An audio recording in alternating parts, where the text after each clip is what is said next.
My stepmom's obsession with making us share everything equally backfired when I figured out how to use her own rule against her. When Dad married Linda, she had a 6-year-old son named Trevor. I was 14. My brother Kyle was 12. Linda announced at our first family dinner that her #1 rule was absolute equality between siblings. Everything gets split 50-50, she said, smiling. That's how you build a fair household. At first, I thought she meant we'd take turns picking movies or split chores evenly. Then my birthday came 3 weeks later. Dad gave me a Barnes & Noble gift card for $50. Linda immediately took it from my hands. Trevor doesn't have a gift card, she said, so you'll split this one, $25 each. But it's my birthday present, I said. And Trevor is your brother now. We share in this family. I looked at Dad. He just shrugged and looked away. Trevor got $25 of my birthday money to buy Captain Underpants books. The next month, Kyle got a new PlayStation game from our grandma. Linda took that too. You'll play it on alternating days, she announced. Kyle gets Monday, Wednesday, Friday. Trevor gets Tuesday, Thursday, Saturday. Kyle tried to argue that the game was too hard for a 6-year-old. Linda's face went cold. Are you saying Trevor isn't as smart as you? The game went on the alternating schedule. Trevor never actually played it, but Kyle couldn't play it on Trevor's days either. It just sat there. When my youth group gave me a $30 Starbucks card for volunteering, Linda snapped it in half and gave Trevor $15. But Trevor is 6, I said. He doesn't even drink coffee. Then he can get hot chocolate. Equality, sweetie. I started refusing gifts from relatives. It was easier than watching Linda take them, but the rule only went one way. When Trevor got money from his grandparents, it was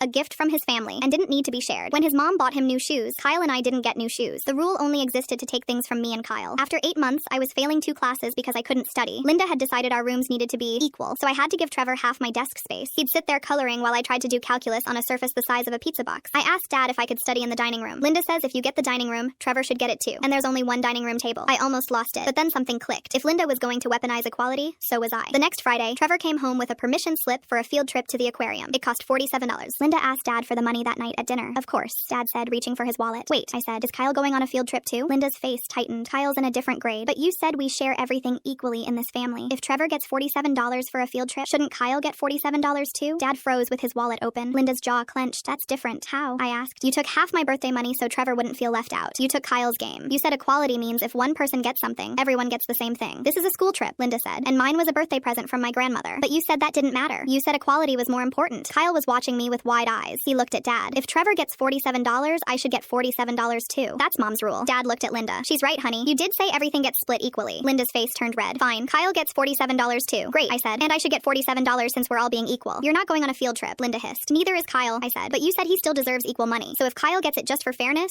then I get it too. Absolute equality. That's your rule. The table went silent. Linda stared at me like I'd just set her house on fire. Dad cleared his throat. She has a point. Linda stood up so fast, her chair tipped backward. This is ridiculous. Trevor actually needs the money for school, and I actually needed my full birthday present, I said quietly. And Kyle actually needed his own game. But you said none of that mattered. You said equality mattered more. Linda didn't speak to me for 3 days, but Dad gave all 3 of us $47. And after that, the equality rule disappeared. When my birthday came around again, I got to keep my full present. Kyle got his desk back. Trevor still got whatever he wanted, but Linda stopped taking our things. The 50-50 rule only worked when it was hurting us.